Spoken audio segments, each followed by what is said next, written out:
요즘 방송에서 제공하는 투자 정보는 투자 판단에 대한 조언입니다. 방송에서 제공하는 주식의 가치, 가격 상승 및 가격 하락에 대해서는 방송사에서 보장하지 않습니다.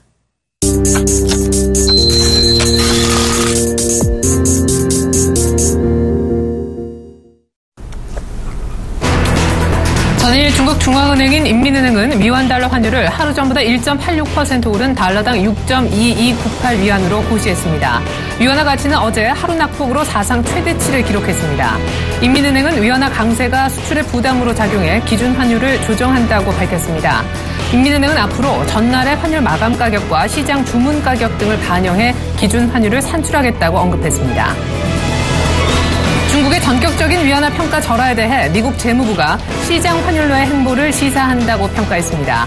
미 재무부는 중국의 이번 조치에 대한 입장을 묻는 질문에 중국 인민은행의 이번 구시 환율 변경이 어떤 의미인지 판단하기는 아직 이르지만 이번 조치는 중국의 시장 환율로의 이행을 위한 또 다른 발걸음을 옮겼을 수 있음을 시사했다고 답했습니다. 중국이 위안화 평가 절하에 나서면서 한국의 원화 가치도 3년 만에 최저치로 떨어졌습니다. 11일 서울 외환시장에 따르면 원달러 환율은 전일보다 15원 90전 급등한 1179원 10전에 마감됐습니다. 원달러 환율은 장중 한때 1180원대를 돌파하기도 했었습니다. 2012년 6월 5일 종가인 1180원 10전을 기록한 이후 3년 2개월 만에 처음인데 위안화 가치 절하 영향으로 코스피도 5개월 만에 2000선이 붕괴됐습니다. 국제 유가는 중국 인민은행의 위안화 평가 절하 영향으로 6년 만에 최저치로 급락했습니다. 뉴욕 상업거래소에서 서부 텍사스산 원유 가격은 전날보다 배럴당 1.88달러, 4.2% 급락한 43.08달러에 마감됐습니다. 이는 2009년 2월 이후 가장 낮은 수준입니다. 북해산 브렌트 역시 배럴당 1.25달러, 2.4% 떨어진 49.19달러에 마감됐습니다.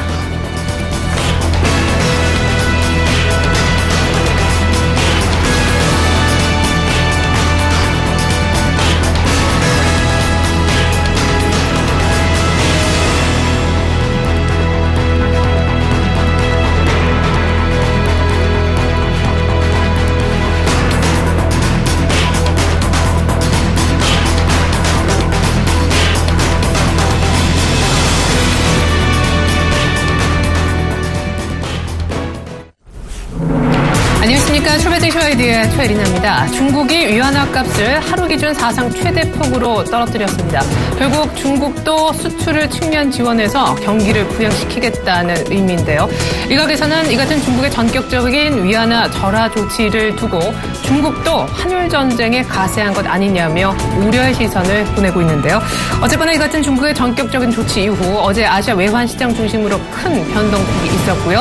우리 주식시장 포함해서 간밤에 미국과 유럽의 금융시장 전체를 뒤흔들었습니다.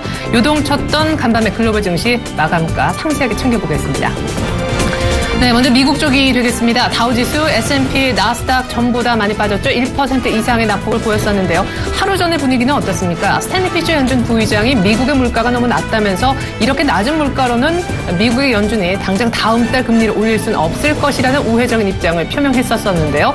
때문에 우와 여유가 생겼다라면서 급등했던 뉴욕 증시, 그렇지만 차이나 쇼크에 하루 만에 전일의 급등으로 모두 다 토해내고 말았습니다. 안타까운 부분이 되겠는데요. 당장 중국 쪽의 수출 비중이 높은 애플을 생각해 보십시오. 아이폰의 판매량이 그렇지 않아도 화웨이와 샤오미 등이 밀리면서 중국 점유율 기준 4위까지 떨어져서 판매가 부진한 가운데 똑같은 아이폰의 수량을 판다 해도 지금 위안화 가치가 떨어지면서 실적이 급감할 수 있는 상황이어서 애플의 주가가 간밤에 5% 넘게 빠지는 등 대중국 수출 비중이 높은 기업들의 주가가 말이 아니었습니다.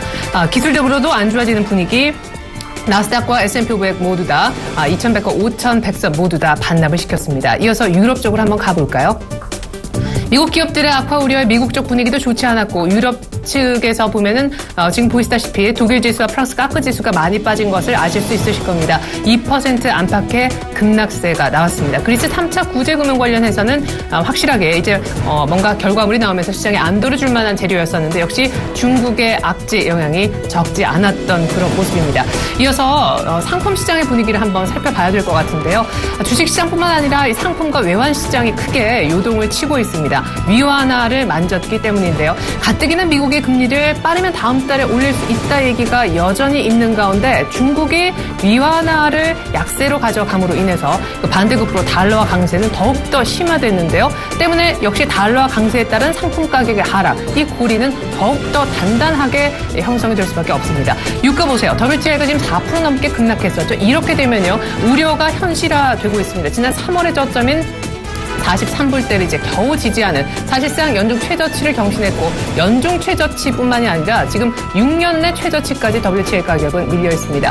미국의 금리 인상 플러스 중국의 위안화 절하가 결합된 그런 결과 지금 유가로 보여지고 있습니다. 자, 이번에는요, 환율 시장 잠깐 보겠습니다. 달러 인덱스는 약간은 좀 강세를 보일 수밖에 없었겠죠. 달러 인덱스 기준 97까지 올라왔고, 어제 우리 원달러가 얼마나 급등했습니까?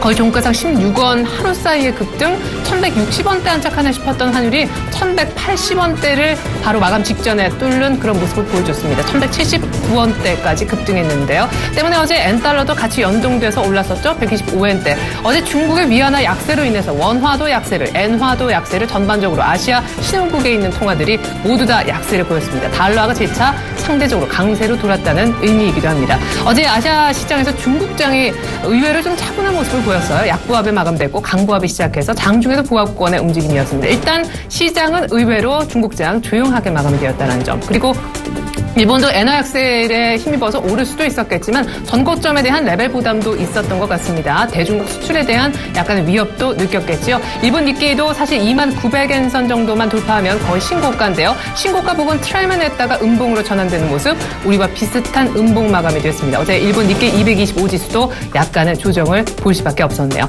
어제 우리 증시 원달러 환율도 잠깐 짚어드렸습니다만은 낙폭이 의외로 컸습니다. 중국의 이 같은 전격적인 위안화 절하 조치 단행 이후에 코스피가 결과적으로는 5개월 만에 2,000을 내줬고 1990선도 없이 곧바로 1980선까지 추락해서 5개월 내 최저치를 찍었습니다. 바로 7월 9일에 있었던 저점이요, 1983선이었었거든요. 장중에 찍고 그날 종가는 2,000을 지켜줬었는데 이번에는 밑으로 쭈루루룩 흐르면서 결과가 1986입니다. 전 저점을 지켰다고 하기에는 글쎄요, 음봉 마감이어서 약간 찝찝한 부분이 있습니다만 오늘 곧바로 하루 만에 돌려 세울지 반등이 나올지가 걱정입니다. 사실 낙폭은 보시다시피 코스닥 쪽에서 더 크게 나왔죠. 여유 있는 상태에서 코스피 쪽의 투자 심리가 꺾이면서 코스닥이 급락하는 그런 모습 보여줬었는데요. 역시 750이 단기적으로 탑이 아니었나라는 생각이 들 정도로 곧바로 730선대로 2% 가까운 급락세를 보였습니다. 자, 전 세계 주식시장을 지금 완전 쥐락펴락하고 있는 중국의 이 위안화의 환율 절하, 과연 왜 이런 조치를 단행했으며 어떤 영향이 있을 것인지, 이번 일회성에 그칠 것인지 향후 전 세계 금융시장에 미칠 영향부터 짚어보겠습니다. 출발 제시와이드 시작하겠습니다.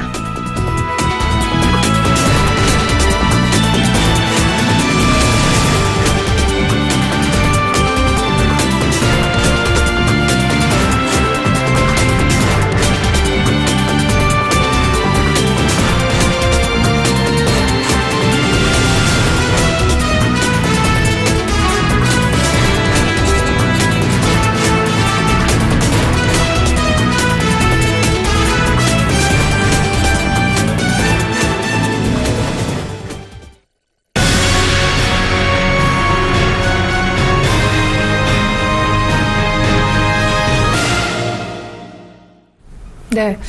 지난해 11월 이후 기준금리를 4차례나 내리고 최근에는 기준금리 인하와 동시에 지급준비율까지 동시에 인하하기도 했었던 중국. 근데 경기가 계속 살아나지 않고 7월 수출이 부진하자 결국 위안화를 인위적으로 절하하기에 이르렀습니다. 중국의 이 같은 조치를 두고 말들이 많은데요. 분석 더 깊이 있게 들어봅니다. 오늘은 명지대학교 경제학과 빈기범 교수님의 분석 들어보겠습니다. 빈 교수님 안녕하세요. 네, 안녕하세요. 네, 중국인민은행이 위안화 고시 환율을 1.9% 전격 절하하겠다고 어제 고시했습니다. 금융위기 이후 이렇게 하루 만에 많은 폭 절하하는 것은 처음 있는 일이라고 하는데 이번 조치 배경 어디에 있습니까?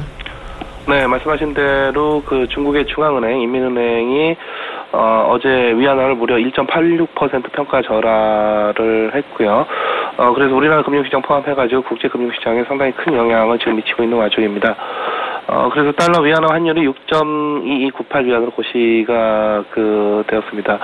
인민은행은 발표하기를 위안화 강세가 수출의 부담으로 작용하고 있다고 얘기를 하면서 일회성 고시 환율을 조정한다 이렇게 발표를 했습니다. 또한 실제 그 고시환율하고 실제로 그 체결되는 외환시장에서의 그 체결가로서의 그 시장 환율 간 괴리를 막는 그런 방안도 내놓았습니다. 그리고 또 하나 그 인민은행은 이른바 역 RP, 리버스 RP를 통한 또 유동성 공급도 같이 하고 있고요. 하여튼 이번에 그 절하폭은 그 사상 최대 폭으로 지금 평가를 받고 있습니다. 그래서 크게 무엇보다도 그 경기 둔화, 그리고 또 하나의 그 수출 둔화가 있었고, 크게 그 수출을 촉진하는 그런 부양책으로 볼 수가 있겠고, 기타 다른 또 평가로는 그 IMF의 그 SDR 편입을 위한 노력이다, 이렇게 해석이 되고는 있지만, 무엇보다도 기준금리 그 조정을 포함한 여러 가지 그 중국 경기의 둔화나 그 침체를 막는 그 경기 부양책의 하나로 보여집니다. 그래서 이런 그 경기 부양책에 있어서 좀 예상치 못하게 그 금리보다는 그 환율 쪽에 이 조정을 한 것으로 보여지고요. 또 하나 지금 이 중국의 그 위안화 같은 경우에는 그 여전히 그 개방되지 못한 그런 환율 관리 제도 때문에 국제적으로 여러 가지 비난을 받고 있는데, 그런 와중에 또 다시 지금 위안화를 절하를 하는 이런 시도를 하다 보니까 또 이런 그 비난들을 비껴가는 그런 차원에서 좀 그 시장의 환율의 위안화 환율의 좀 더 시장성을 높이는 방안도 동시에 내놓은 게 아닌가 생각이 됩니다. 예, 결국에 경기 부양과 IMF의 SDR 특별인출권 편입이라는 두 가지 노림수를 동시에 달성하기 위한 조치였다, 이렇게도 배경을 볼 수가 있는데, 미국 재무부가 발표를 했어요. 이런 조치에 대해서 어떻게 생각하느냐, 어떻게 보느냐 하니까 시장 환율로의 행보라고 평가를 내렸습니다. 결국에는 위안화를 절하시켰다라는 이 부분보다는 시장 자율에 맡긴다라는 이쪽 포커스에 더 맞춘 그런 평가를 내렸네요. 네, 그렇습니다. 하여튼 미국은 점진적이든 빠르든 중국 정부가 이 환율 또는 그 외환시장에 개입하는 그런 정도를 낮추거나 아예 없애는 것을 강력히 원하고 있고요. 또 그런 움직임에 대해서는 하여튼 좋게 평가를 하고 있는 것 같습니다. 하지만 말씀하셨듯이 지금 방향성에 있어서는 미국이 지속적으로 원해왔던 위안화의 내재적인 그런 저평가, 그래서 위안화가 좀 더 보다 평가 절상돼야 된다라고 하는 게 상당히 오랜 기간 동안 또 지금까지도 미국이 원해왔던 그런 방향인데요. 이번에 위안화 절하는 이런 방향하고는 또 반대이기는 합니다.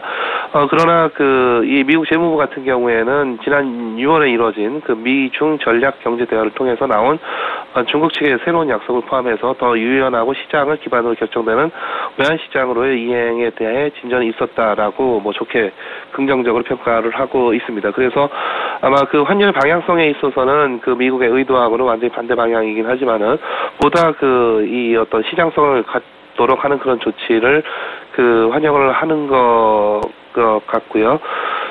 사실은 앞서 말씀드렸듯이 이 경기 부양의 방안으로서 기준금리나 재할인율이나 또 지급준비율 같은 여러 가지 그런 수단들이 있겠으나, 우리가 좀 예상치 못했던 환율 쪽에 조정을 하게 되면서 뭔가 그런 구체적인 비난을 피하고자 했던 노력도 같이 곁들여져 있다고 판단이 되는데, 그런 중국의 전략도 또 좀 이런 미국의 재무부의 평가를 보면은 상당히 또 성공적이었다라고 볼 수도 있겠습니다. 한편 또 일각에서는 지금 미국이 금리 인상을 앞두고 있고, 그래서 결국 또 중국이 통화 가치를 내려서 또 방어하려는 의도가 있다, 또 이런 평가도 있기도 한데요. 그렇게 본다면은 지금 중국의 경기 둔화나 경기 침체를 단순히 통화 가치 절하로 극복하려는 노력이고, 이거는 일본이 지난 한 2, 3년 동안 해왔던 엔화 팽창 정책하고 또 크게 다르지 않은 방안이라 볼 수가 있고요. 이 역시 또 하나 통화 전쟁의 요소라고 볼 수도 있겠습니다.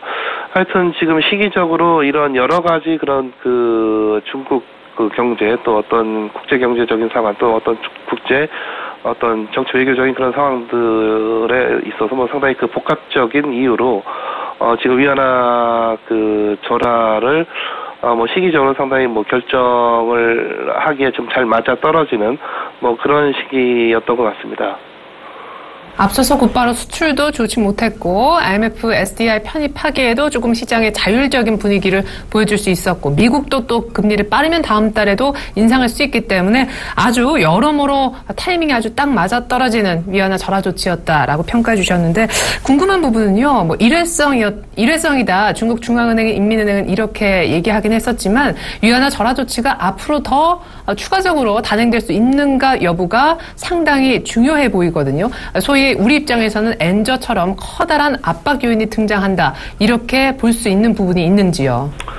예, 지금 물론 현재로서는 뭐 일회성이다라고 이렇게 말을 하고 있으나 뭐 이런 어떤 구두로의 일종의 그런 약속이 어떤 뭐 특별한 어떤 국제적인 계약이나 조약도 아니고 뭐 반드시 지켜져야 될 그런 의무는 없겠습니다. 그렇기 때문에 얼마든지 중국 경기 상황 또 어떤 중국 경기 부진에 따라서 뭐 기준금리라든가 재할인율이라든가 지급준비금 등의 그런 수단들도 활용을 하게 되겠지만은 또 한편은 굉장히 또 손쉬운 방법이 이런 환율을 조정을 하는 것이고 또 실제로 일본 같은 경우에는 그런 엔화 양적 완화 정책을 통해서 뭐 상당한 재미 정도가 아니라 그야말로 상당히 지금 둔화되어 있던 굉장히 십수년간 둔화되어 있던 경기 자체를 완전히 바꿔버린 그런 사례 등이 있기 때문에 이런 어떤 환율에 대한 어떤 개입, 어떤 조정, 그래서 자국 통화 가치를 떨어뜨리는 방향으로 그 정책을 통해서 뭔가 소기의 목적을 달성할 뿐만 아니라 뭔가 좋은 효과를 나타내게 된다라고 하면은 좀 더 그런 정책을 쓰고자 하는 그런 또 인센티브가 발동을 하게 될 것이고요. 또 하나는 뭐 지속적인 그런 경기 부진이 있다라고 하면은 중국 경기 부진이 결국 세계 경기하고도 또 중요한 그런 연관성을 갖기 때문에 중국이 이번 뭐 일회성 조치 외에도 또 다른 뭐 조치가 추가적으로 취해진다 하더라도 국제적으로 이를 중국 경기를 방어하기 위한 것이라고 한다면은 크게 또 비난할 수 있는 여지는 좀 없다고 보여집니다. 그런 측면에서 지금 중국 경기 상황에 따라서 얼마든지 또 이 위안화 가치는 중국 정부의 관리나 통제에 따라서 좀 더 전환되는 방향으로도 나갈 수 있다고 생각이 됩니다. 만약에 교수님의 말씀처럼 경기 상황에 따라서 이번에 처음으로 쓴 카드이긴 하지만 금리를 계속 중국이 추가적으로 더 만질 수 있다라고 한다면 사실상 중국은 글로벌 환율 전쟁에 이제 뛰어들었다라고도 볼 수 있는데요. 강위안 정책을 벌이고요. 우리 한국 경제 측면에서는 이것을 어떻게 받아들여야 될지 그렇지 않아도 기존의 엔저로 인해서 대일본 수출이 많았던 수출 기업들이 상당한 어려움을 겪었었는데 가뜩이나 중국 로컬 업체들이 최근에 치고 올라오는 상황에서 중국이 통화마저도 유리하게 자국에 가져간다. 이런 모습이 되고 있잖아요. 예, 그래서 지금 우리 경제에 어떤 영향을 미칠 것인가에 대해서 상당히 좀 불확실성이 높아지는 상황인 것 같습니다. 그렇다 보니까 어제도 원달러 환율이 중국 위안화 절하 발표 직후에 뭐 하루 만에 무려 16원이 급등을 하게 된 그런 상황을 보여주었고요. 그래서 그 전에는 미국 금리 인상 가능성이나 전망 때문에 환율이 한 4원 정도 내려가는 그런 모습을 보였으나 중국 위안화 평가 절하가 단행되면서 역으로 급등하면서 변동성이 상당히 커졌습니다. 지금 우리나라 경제의 위안화 절하는 뭐 여러 가지 의미를 가질 수가 있겠는데요.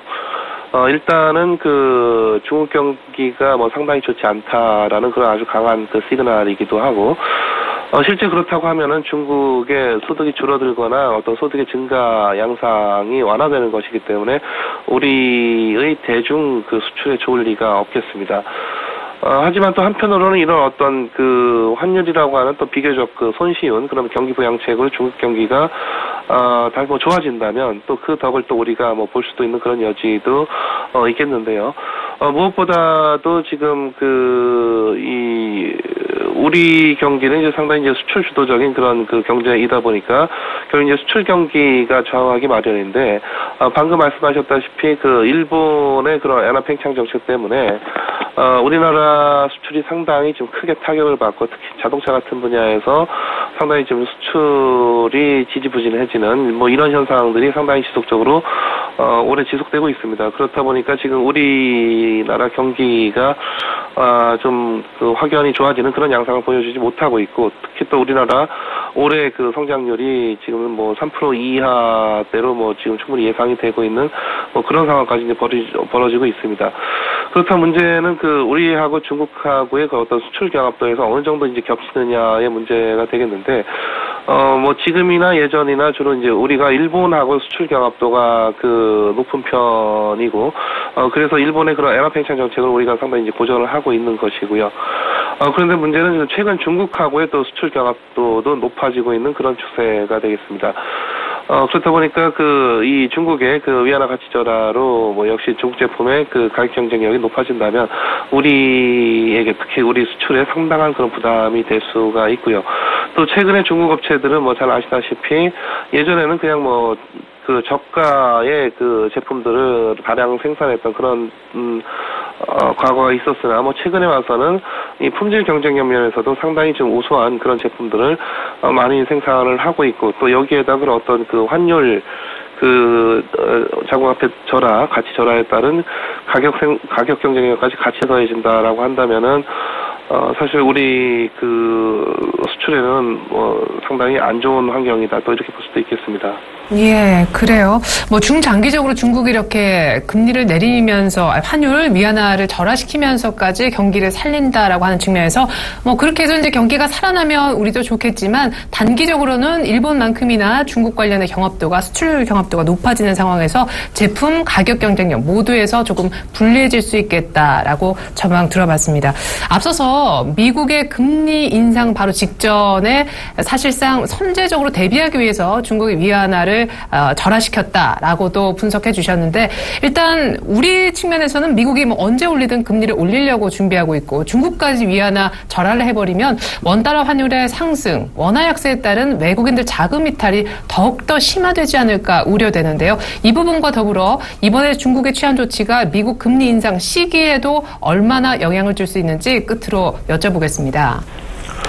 네, 지금 뭐 9월이든 12월이든 아마 지금 미국 그 기준금리가 오를 것으로 예측이 되고 있고요. 아마도 지금 9월에 다가가면서 9월 인상 가능성에 대해서도 상당히 시장은 신경을 곤두세우고 있는 것 같습니다. 그렇다 보니까 만약에 9월에 인상이 안 된다고 하면 상당히 뭐 12월에 인상될 가능성이 상당히 이제 높아진다, 그렇게 볼 수가 있겠고요. 뭐 그런 차원에서 지금 현재 우리나라에서도 뭐 아주 서서히, 아주 큰 움직임은 아니지만 서서히 어떤 그 자본 이동의 그런 움직임이 나타나고 있다고 보여지고, 그게 현재 지금 우리나라 주식시장 약세 등으로 이제 다시 또 발현되는 게 아닌가 생각이 됩니다. 근데 지금 그 미국 금리 인상 가능성에 대해서는 지금 스탠리 피셔 그 페드 부의장 같은 경우에는 고용은 상당히 빠르게 회복되고 좋은데 인플레이션이 여전히 낮다고 평가를 하고 있고, 그래서 페드가 움직이지 않는다, 이런 발언을 했고요. 이건 사실 뭐 아직 인플레이션까지 복합적으로 고려를 한다면은 금리 인상할 시기가 아니다라는 또 것을 시사하는 그런 발언을 볼 수 발언을 볼 수도 있겠습니다. 그래서 뭐 뉴욕 증시가 이 발언에 따라 또 크게 오르기도 했는데요. 하여튼 최근에 미국 연준 인사들의 이 부분적인 그런 발언들을 보면은 금리 인상에 대해서는 그다지 좀 일관성이 떨어지는 것 같습니다. 그래서 아마 다가오는 9월의 금리 인상에 대해서 미국 연준 내부적으로도 상당히 좀 큰 논쟁이 있지 않을까 예상이 됩니다. 네, 미국 금리 인상 시기 관련한 내용까지 들어봤습니다. 특별히 오늘 중국의 위안화 급작스런 평가 절하 조치와 관련된 파급 효과 전망까지 분석 들을 수 있었어요. 명지대학교 경제학과 빈기범 교수님과 함께해봤습니다. 교수님 감사합니다. 네, 고맙습니다.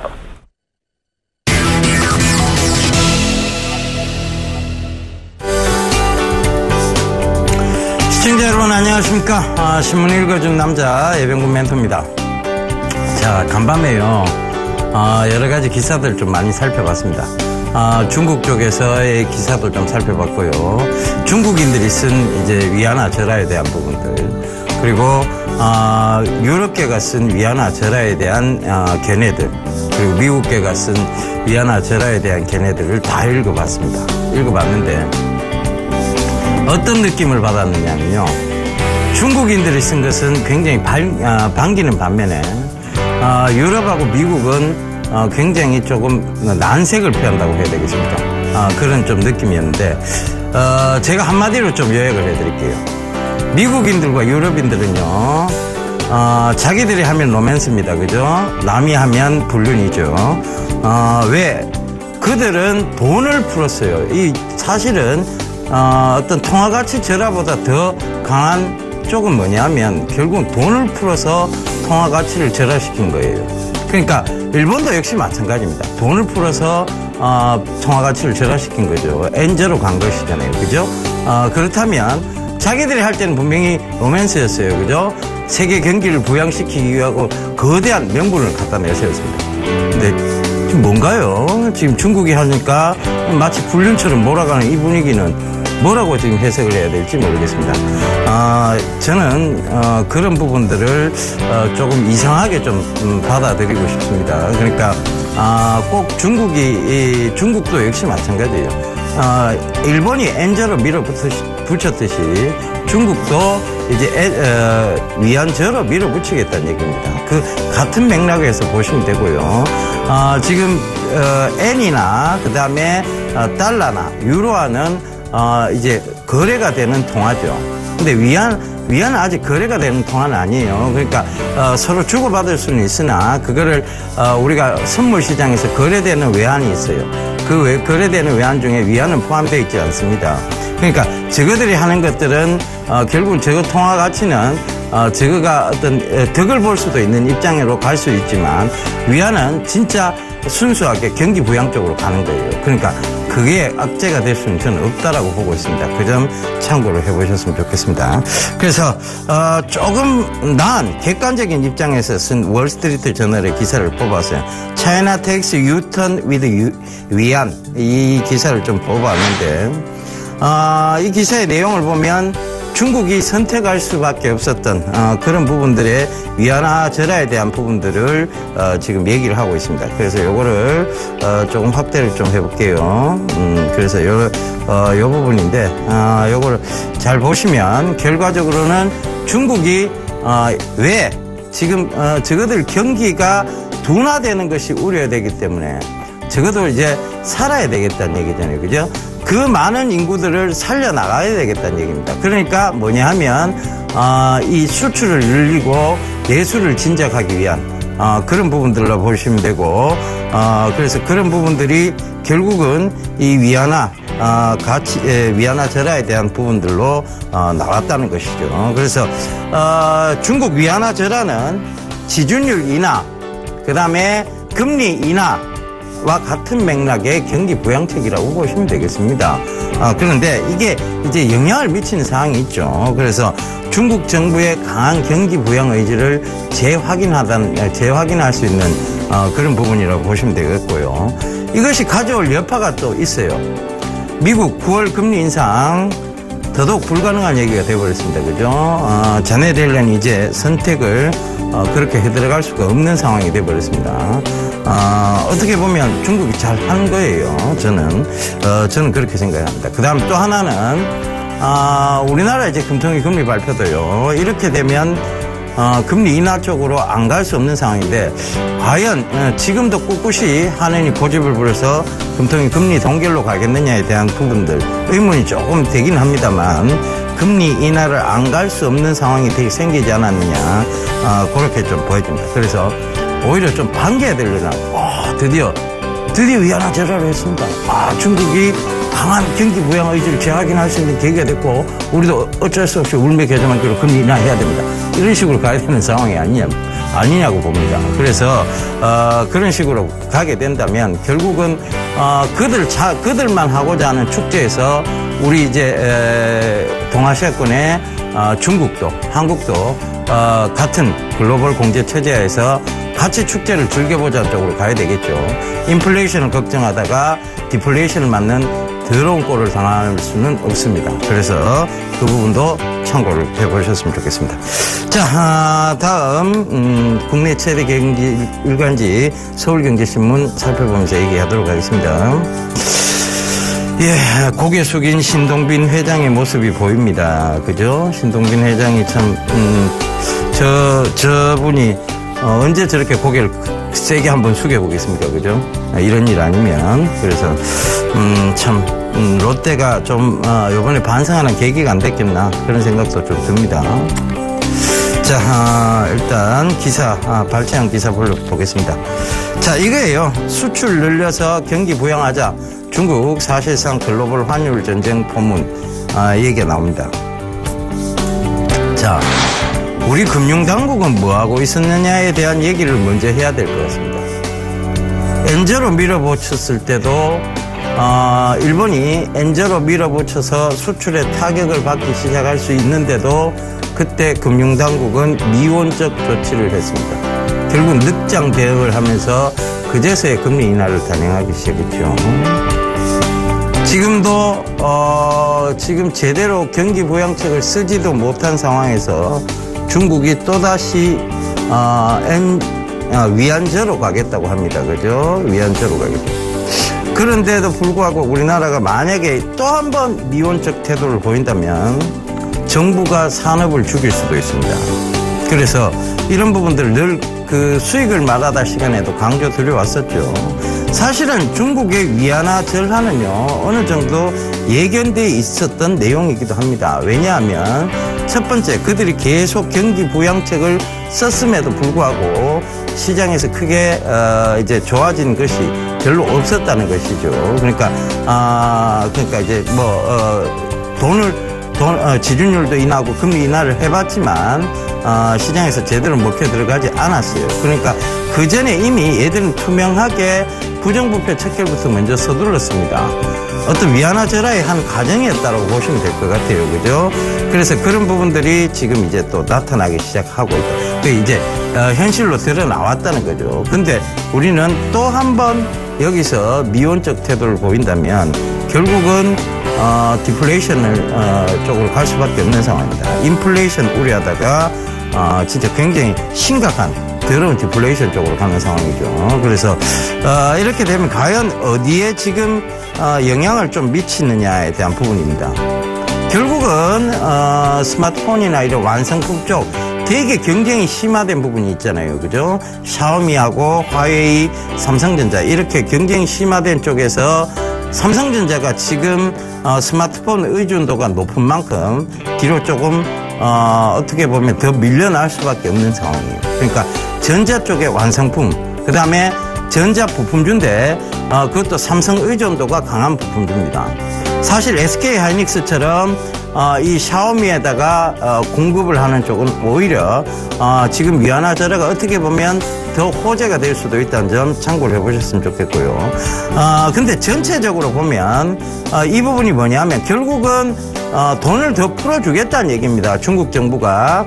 그렇다면 이제 중국인들이 돈을 더 쓸 수 있는 환경을, 즉 내수 진짜까지도 어느 정도 염두에 두고 한 내용이에요. 이 위안화 절하만 해놓고 돈을 안 풀지는 않습니다. 돈을 풀어서 위안화 절하까지도 단행을 한다는 얘기입니다. 그러니까 그 부분을 참고해 본다면 그들의 소비가 더 늘 수 있다는 점들은 오히려 국내에 봐서는 악재로 볼 수는 없습니다. 특히 대중 수출주 쪽은 더더욱 그렇겠죠. 그러니까 그런 부분들을 참고를 해보셨으면 좋겠어요. 그리고 이제 대중, 즉 중국과 경쟁이 굉장히 심각한 상태에 있는 곳, 늘 말씀드렸죠. 그죠? 전자 쪽의 완성품, 그죠?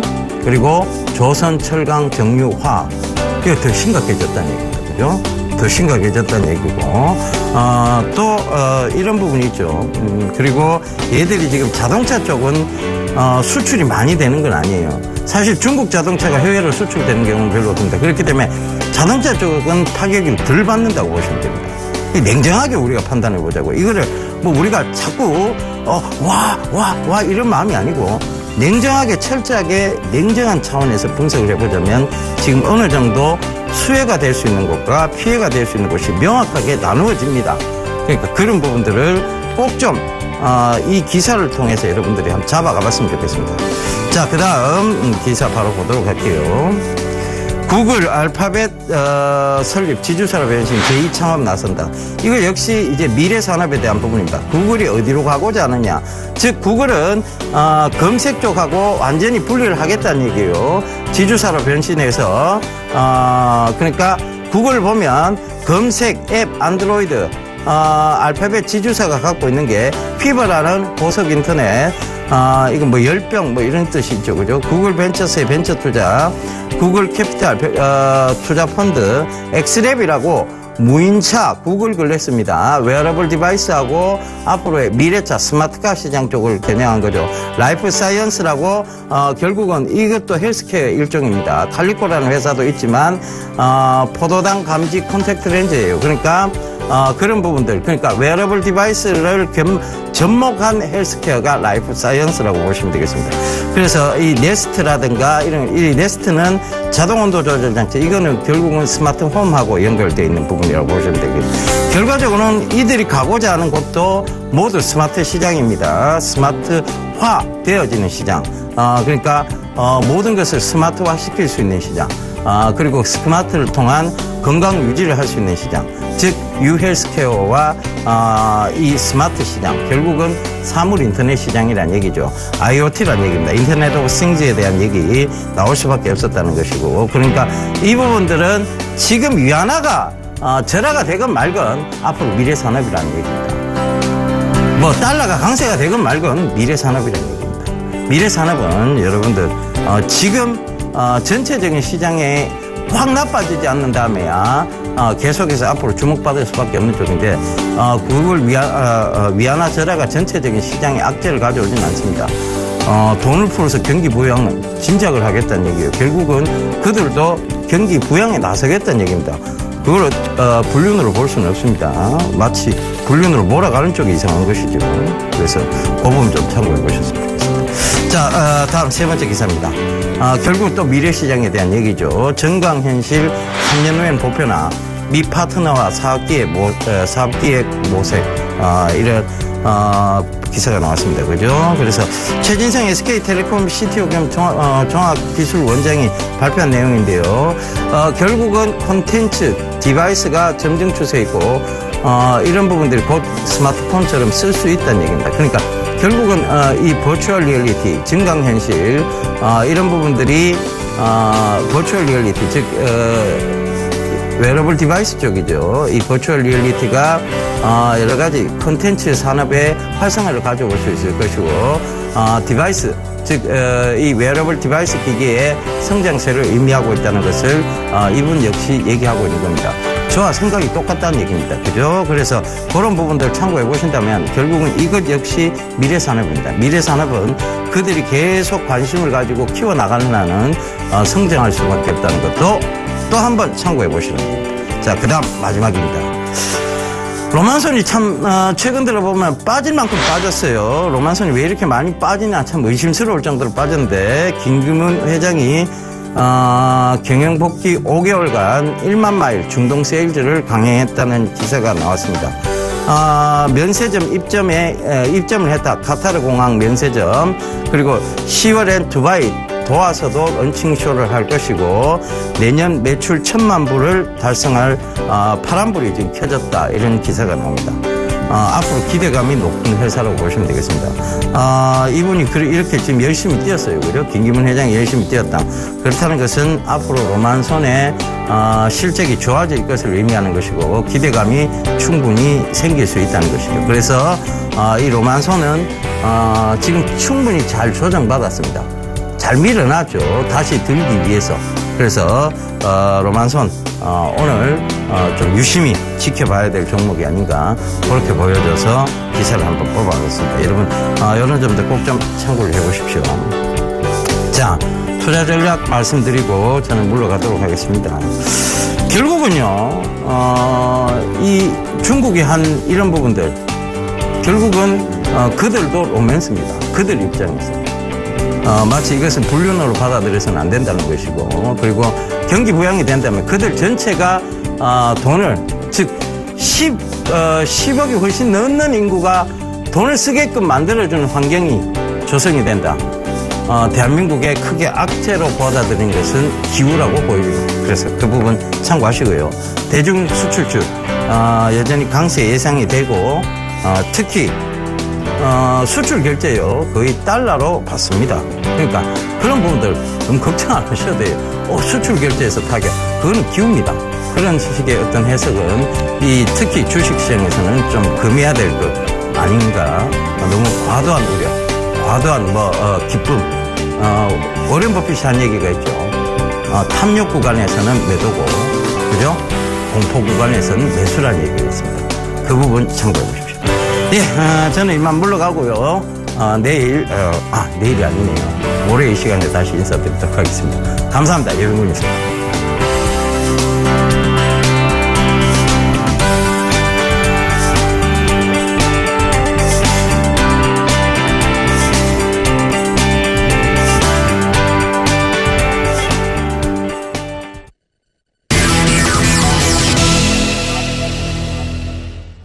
네, 고용지표가 좋아서 미국이 빠르면 다음 달 금리를 올릴 준비를 하고 있는 찰나 중국도 살아보겠다며 전격 환율 카드를 꺼내들었습니다. 금융위기보다도 더한 조치, 중국의 위안화 환율 1일 절하폭이 사상 최대 1.86%에 달했던 전일이었는데요. 어제 우리 시장 포함한 아시아 증시가 이미 1차적인 충격을 받았고 바다건너 미국과 유럽도 강타당했습니다. 1차 충격이 있은 후 오늘장 어떤 전략이 필요할지 전략 챙겨드립니다. 아데나 투자자문 신승윤 대표님의 의견 들어보겠습니다. 대표님 안녕하세요. 네, 안녕하십니까. 네, 중국의 위안화 절하 가치 절하에 대한 쇼크장이 어제 있었었는데 코스피가 5개월 만에 결국 2,000선을 내줬고 코스닥은 급락. 무엇보다 원달러 환율이 하루 만에 16원 급등해서 장 마감 직전에 1,180원까지 돌파하지 않았습니까? 리뷰 중요할 것 같아요. 네, 일단 어제 우리 시장 코스피 중심으로 해서 일단 장 초반 조금 좀 긍정적인 양상 나타나는 듯 보였지만 이내 중국에서 위안화의 평가 절하 소식 전해지면서 장 조금 좀 흔들리는 모습 나타났었죠. 그러면서 2,000선 붕괴되는 그런 모습 나타났었습니다. 문제는 이제 그 코스닥이 조금은 더 하락폭 크게 나타났었다라는 그런 점이 되겠는데요. 아무래도 변동성에 약한 시장은 코스닥일 수밖에 없다라는 것. 코스피 1,986포인트 마감을 했고요. 코스닥 1.9%의 하락 보이면서 732포인트 마감했다. 이렇게 전해드리겠습니다. 일단 문제는 이제 그 일본 그리고 유럽에 이어서 중국마저도 이제 그 환율 전쟁에 가담을 했다라는 그런 소식 내지는 그런 영향이 되겠습니다. 말 그대로 지난밤 글로벌 증시 돌아보게 되면요. 중국 기업들과 실질적으로 경쟁 관계에 있는 기업들의 하락폭이 크게 나타났었다라는 점. 이런 부분들 우리 시장 역시 여기서 크게 자유롭지 않다라는 것 말씀을 좀 드려보겠습니다. 반면에 중국 쪽으로 오히려 원재료 내지는 그 중간재를 수출하는 기업들 같은 경우에는 오히려 반사이익을 볼 가능성이 매우 높다라는 점. 그리고 더 나아가서는 중국 내 생산 기지가 있는 기업군 같은 경우에는 이번 영향에 그렇게 크게 나쁜 영향을 받지 않고 오히려 긍정적인 영향 내지는 긍정적인 평가를 받을 수 있다라는 점 거꾸로 한번 생각을 해보셨으면 어떨까 싶습니다. 어제 우리 시장 내 실질적으로 시총 대형주들에 대한 하락 나타났었습니다. 경쟁력에 대한 부담이었겠다라는 그런 평가 맞는 것 같고요. 그다음에 한미약품을 비롯한 제약 바이오 변동성이 나타났었죠. 한미약품 플러스권에서 계속 있다가 이내 마이너스권 돌파하면서 5%대 하락 보여줬었다라는 아직까지는 안정권에 분명히 진입한 것은 아니다. 일정 기간 수렴의 과정이 필요하다라는 말씀 드린 바가 있었습니다. 이 점 꼭 좀 기억해 두셨으면 좋겠고요. 아울러서 이제 최근 들어서 음식료주, 오뚜기가 사실상 시장의 대장주다라는 그런 얘기를 많이 해왔었는데 시장 오뚜기의 어떤 급락 부분 나타나면서 음식료에 대한 관심, 차익 실현 욕구가 좀 크게 나타났었던 그런 하루가 아니었나. 오히려 음식료주 같은 경우는 환율에 대한 원화가 절하가 된다라면 오히려 상대적으로 조금 좀 시간차를 좀 둘 수는 있겠습니다만은 그렇게 긍정적인 뉴스는 분명히 아니다라는 점 이미 말씀드린 바가 있었고요. 이에 따른 영향. 제가 지난번에도 좀 한 2주 전인가요? 그때 이런 말씀을 좀 드린 적이 있었죠. 중국에서 꺼낼 수 있는 경기 부양책에 있어서 꺼낼 수 있는 그들의 마지막 히든 카드는 환율의 조정일 것이다라는 그런 말씀을 이미 드린 바가 있었습니다. 이 환율의 조정은 그들이 실질적으로 돈을 시장에 푸는 것보다 오히려 경기를 회복시킬 수 있는 수출 경쟁력을 확대시킬 만한 오히려 메가톤급의 어떤 그 경제 정책이다라는 것 다시 한번 우리 시청자들은 인지하시고요. 중국의 나쁜 영향을 우리가 받는다라기보다는 오히려 중국 쪽에 기대어서 어찌 보면 우리의 경제는 중국과 미국 사이에 낀 샌드위치 경제라 해도 과언이 아닐 듯 싶습니다. 지금 중국이 이런 부분들을 통해서 오히려 그 중국의 수출 경쟁력을 확대하고 이렇게 나간다라면 그쪽에 원재료단을 공급하고 중간 제품을 공급하고 있는 우리나라 제조업 상황에서는 그게 나쁜 소식은 분명히 아니다라는 것. 시간을 두고 오히려 중장기적으로 긍정적인 면이 있을 수 있다라는 점 생각을 해보시면 어떨까 싶네요.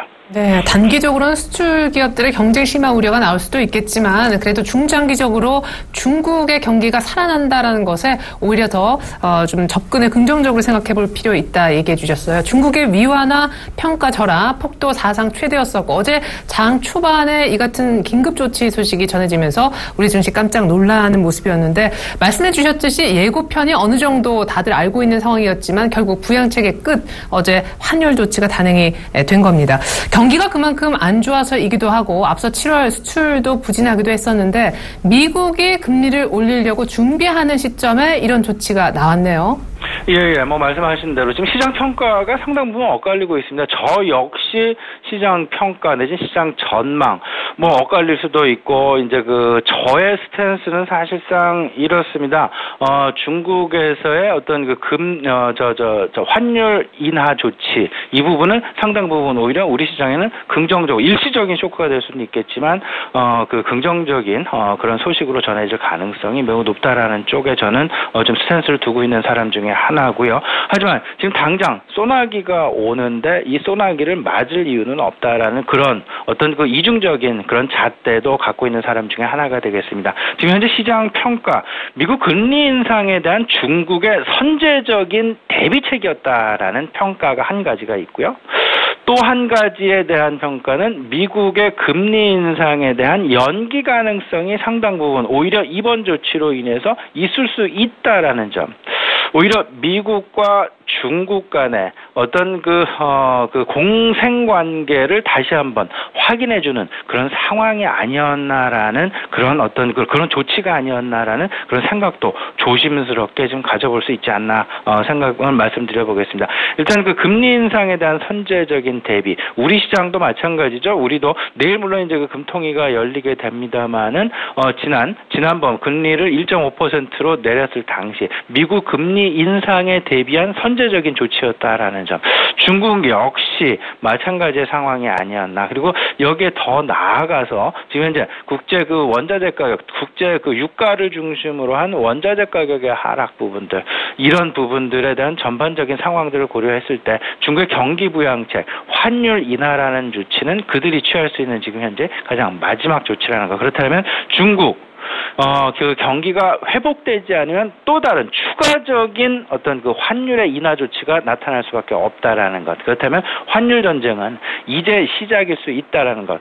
중국의 경기가 회복될 때까지 환율과 유동성을 이제는 미국이 아닌 중국에서 풀 것이다라는 부분들 한번 생각을 해보시면 지금 현재의 상황 오히려 부정적인 면 쪽으로만 보실 것이 아니라 긍정적인 면도 고려할 만한 그런 상황이다라고 말씀을 좀 드려보고요.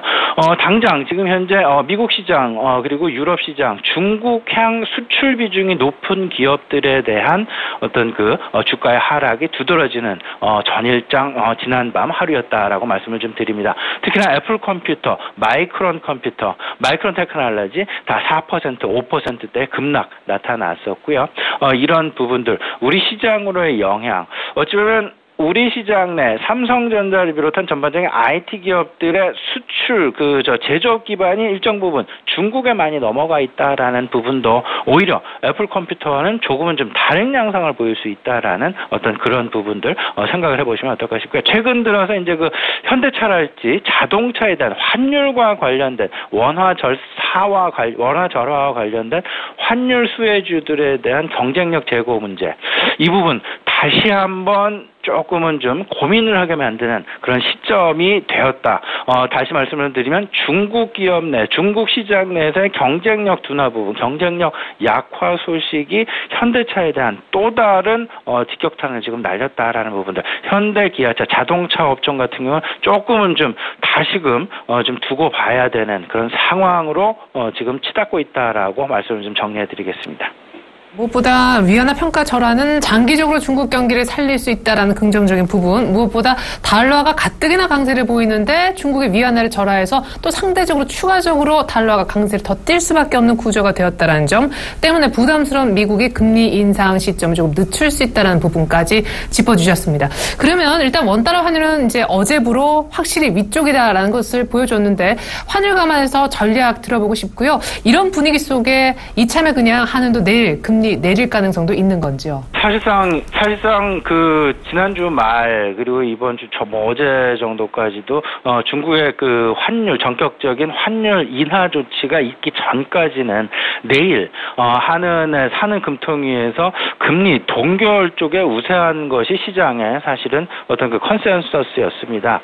하지만 조금 좀 이번에 만에 하나 중국 같은 경우는 거의 변동 환율제는 변동 환율제지만 고정 환율제에 가까운 변동 환율제를 쓰고 있기 때문에 이번 한은에서 이번 기회를 놓치게 된다라면 조금 더 두고 보자라는 그런 상황으로 치닫게 된다라면 지금 현재의 원화 약세 기조가 조금은 더 세게 갈 수 있는 그런 상황들 선제 조치를 못할 가능성이 있기 때문에 오히려 어떤 버퍼를 만들기 위해서 금리 인하, 전격적인 금리 인하 가능성도 배제하지 못한다라는 그런 말씀 좀 드리고 싶습니다.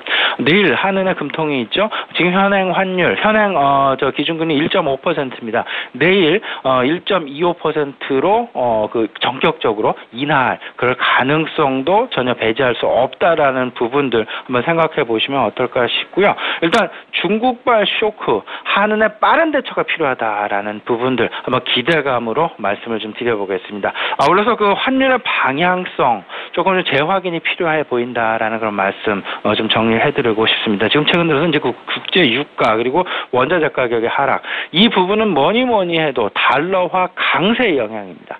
그 달러화 강세, 여기에 위안화의 절하, 그렇다면 달러화의 강세 기조가 조금은 더 빨라질 수밖에 없는 그런 상황들, 이 속에서 우리의 스탠스는 과연 어떤 전략, 어떤 기조를 가지고 갖고 가야 될까? 환율 중심의 기조를 갖고 가야 된다. 환율 중심의 전략을 당분간은 끌고 가야 된다라는 어떤 투자 전략에는 변함이 없습니다. 문제는 이제 대형주와 중소형주 간의 차별화 부분. 대형주, 어제 같은 경우 일차적으로 아마도 시장 내 1차적인 반응은 대부분 보였다라는 그런 생각이 좀 많이 들고요. 지금 현재 중국의 어떤 환율 부분 1.86% 사상 최대치의 어떤 절하폭이다라고 얘기는 하고 있지만 1.86%에 의해서 사실상 어떤 경쟁력의 변화가 그렇게 크게 나타날까라는 쪽보다는 오히려 중국 기업들의 수출 경쟁력이 강화가 되면서 상대적으로 중국으로 원자재 내지는 중간재 공급을 많이 하고는 우리 기업 입장에서는 혜택을 볼 가능성이 있다라는 쪽에 더는 무게를 주고 싶습니다. 네, 그래요. 무엇보다 환율 중심의 포트 구성이 바람직하다라고 얘기를 해줬고요. 중국 위안화 절하 관련해서 너무 부정적으로 보지 말자라시면서 전략까지 세워주셨습니다. 더 깊은 얘기를 듣고 싶은데 시간 관계상 오늘 이 정도로 마무리를 해야 될 것 같습니다. 아데나 투자자문 신승현 대표님께서 위안화 절하 조치 어떻게 볼 것인지 전략까지 연결시켜 세워주셨습니다. 대표님 감사합니다. 네, 감사합니다.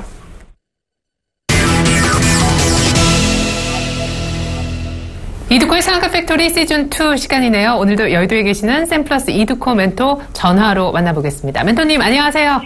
반갑습니다. 네, 전격적인 중국 위안화 절하 조치 단행으로 어제 코스피가 결국 종가상 5개월 내 최저치 2,000선을 붕괴시켰습니다. 2,000선보다 더 의미를 두셨던 것이 바로 7월 초에 찍었던 전저점 1,983포인트였었는데 그날은 이 윗꼬리를 찍고 낙폭을 많이 만회하면서 2,000선을 지키며 끝냈던 반면에 어제는 1,986포인트로 전저점을 깨진 않았지만 음봉으로 저점에서 마감이 되었습니다. 오늘 만약 반등을 못한다면 시장은 더 흐를 수도 있다고 보시는지 어제 급락한 코스닥까지 시장 전망부터 들어보겠습니다. 결국에는 뭐 위안화 절하가 됐던 안 됐던 간에 올 수 있던 건 지수였다라고 계속 이제 말씀 좀 드렸었죠. 전저점에 대한 중요성. 일단 코스피 지수 주도주와 외국인들의 신뢰도를 잃은 상황에서 전저점에 대한 어떤 중요성 그리고 상승을 하더라도 어제 같은 경우 이제 말씀 좀 드렸던 게 따라가지 말자. 다우지수 상승적인 부분들에 있어서도 일단은 5일선 회복이 중요한 그런 상황에서 박스권 구간이기 때문에 매수 타이밍을 늦춰도 된다라는 5일선 회복에 대한 중요성 지속적으로 강조드렸던 부분들 기억을 하실 겁니다. 해서 이제 어제 말씀 좀 드렸던 게 삼성전자와 지수하고 동반 연계해서 보자라고 좀 말씀 좀 드렸는데 자 어제 삼성전자가 3%대 강세가 좀 나와주었었죠. 쌍바닥 구간에서 2014년도 10월 달에 가격대 쌍바닥 구간에서 삼성전자가 3% 정도 강세가 나온 모습들 일단은 쌍바닥 구간에서의 확인 과정 반드시 나올 것으로 예상이 되는 만큼 지수와 연계해서 보자라고 좀 말씀드렸는데 오히려 지수는 거꾸로 중국발 악재로 인해서 거꾸로 급 하락 전환하는 그런 모습이었습니다. 전저점 1984포인트 시가와 고가가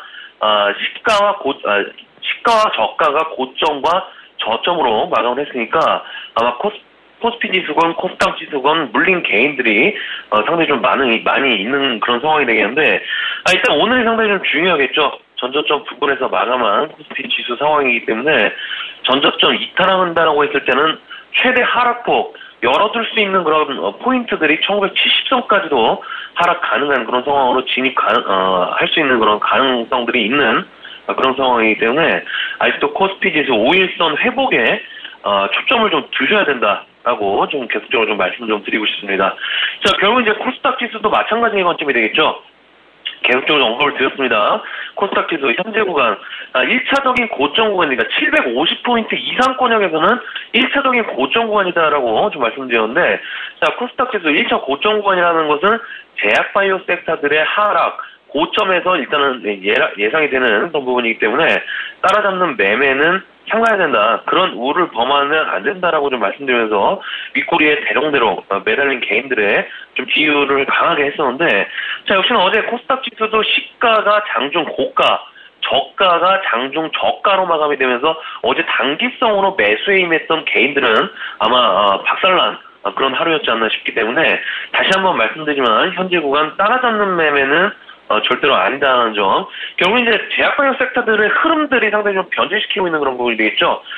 이미 좀 예상이 됐었던 그런 일들인데, 자, 중요한 건 최근에 제약바이오 섹터들의 종목들을 보면은 정강 후약의 패턴이 지속되게 좀 나오고 있는 그런 부분인 것 같습니다. 이런 이야기가 무슨 이야기냐면은 결국 이제 재료가 좀 부족하다고 봐야겠죠. 지속적인 시나리오를 갖고 재료가 나오고 주가의 상승적인 부분들이 나오고 해야 되는데 당분간 실적 발표 시즌 이후에 큰 재료보다는 낙폭과대 종목들 위주로의 기술적 반등 그 사이에서 재료가 나온다고 했을 때 슈팅 가능성이 있는 종목들도 큰 그런 상황이기 때문에 고점의 제약바이오 섹터 종목들 매수하신 분들께서는 이번 주와 다음 주 초반 정도까지는 이빨 꽉 깨물고 잘 버티셔야 되는 그런 부분들이 아닌가 싶습니다.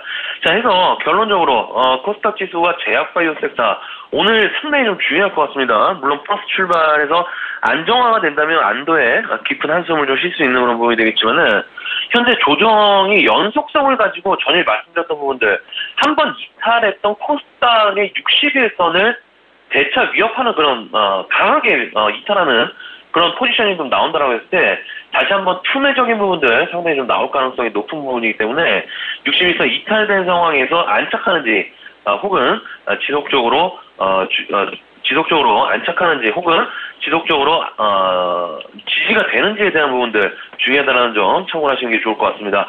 자, 해서 현재 공화 물릴 가능성이 있는 상황이기 때문에 들어가시면 물릴 가능성이 있는 그런 상황이기 때문에 초 투자자분들 관망하시면서 보유주 위주로 대응하시는 것이 현명한 그런 방법이지 않나 싶고요. 일단은 뭐 제가 전에 신규 추천주를 조금 시장을 보고 추천할 것이기 때문에 일단은 보류한다라고 말씀드렸었죠. 근데 이제 어제 같은 경우에 에스텍 파마를 좀 매수해서 10% 정도 단기 급등이 좀 나온 상황인데, 자, 일단은 에스텍 파마, 제약바이오 섹터 업종이 있을지언정 제가 앞에서 이제 설명해 드렸던 게 납폭과대 종목들은 어느 정도 기술적 반등이 나올 수 있다. 그것이 이제 단기적인 기술적 반등이기 때문에 일단은 그런 부분에 있어서 단기성 트레이딩 매매 가능하다라고 좀 말씀드렸는데, 자, 일단 에스테파마 고점이 4만 원대부터 2만 원대까지 급락이 좀 나왔기 때문에 반토막 이상 급락하는 그런 모습들. 그래서 일단 JW 중해제약 지난번 처음 이제 매집할 때하고 거의 비슷한 그런 상황인 것 같습니다. 61선 지지 패턴에서 일단 5일선 지지하고 있는 모습. 그리고 일단 저희는 일단 매수에 들어갔는데, 어제 같은 경우 기관들도 함께 따라 매수하는 이런 모습들. 어제 한 2만 주 가까이 외국인 기관 동시 순매수가 좀 들어오게 되면서 일단은 기술적으로나 재료적인 측면들, 일단 에스터파마 시장에 대한 임상을 승인받음으로 인해서 진통제 관련 이슈 지속적으로 나올 가능성이 있는 그런 상황이기 때문에 일단은 초투자자분들은 조금 관망하시고 트레이딩 매매가 가능하신 중수급 이상분들만 일단은 접근 가능하다는 점 참고하시면 좋을 것 같습니다. 자, 해서 일단은 JW 중해제약도 재매수한다라고 말씀드렸던 부분들, 가격적인 측면들이 올 때까지 JW 중해제약 같은 경우에도 기다리시는 전략, 어제 8% 정도 급락이 좀 나왔던 부분들, 일단은 적절한 시점에서 잘 매도했던 그런 부분이지 않나 싶고요. 자, 에스테파마도 앞에서 말씀드렸던 부분들, 5일선과 60일선 기준에서 분할 매수하신다면은 한번 슈팅은 하락을 하더라도 기대해 봄직한 그런 부분이지 않나 싶습니다.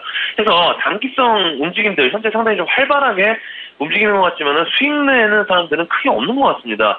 그래서 너무 무리한 투자보다는 일단은 상태 한번 물러서서 보수적인 관점에서 수익량을 판단하는 생각으로 시장을 좀 바라보시면서 오늘자는 관망 포지션 유지하시면서 에스테파마 선수의 분할 매수 관점 하시는 것도 좋다라고 좀 말씀드리면서 정리를 해드리도록 하겠습니다. 오늘 상한가 팩토리는 여기까지입니다. 고맙습니다. 네, 코스피 기준으로 5일선에 해당하는 정확히 한 2,000포인트 정도 회복이 빨리 나오는 게 중요하고, 코스닥은 1차 고점은 750에서 일단은 찍었다 하셨습니다. 오늘 세 차례나 수익을 줬었던 JW 중해제약의 제2의 타자로 에스텍파마 추천해 주셨었는데요. 분할 매수 해보시면 어떨까? 이렇게 어려운 장에서도 신규 추천주를 제시해 주셨습니다. 지금까지 샘플러스 이두코멘토의 의견 정리해드렸고요. 전 잠시 후 출발 증시와이드 2부로 다시 옵니다. 고맙습니다.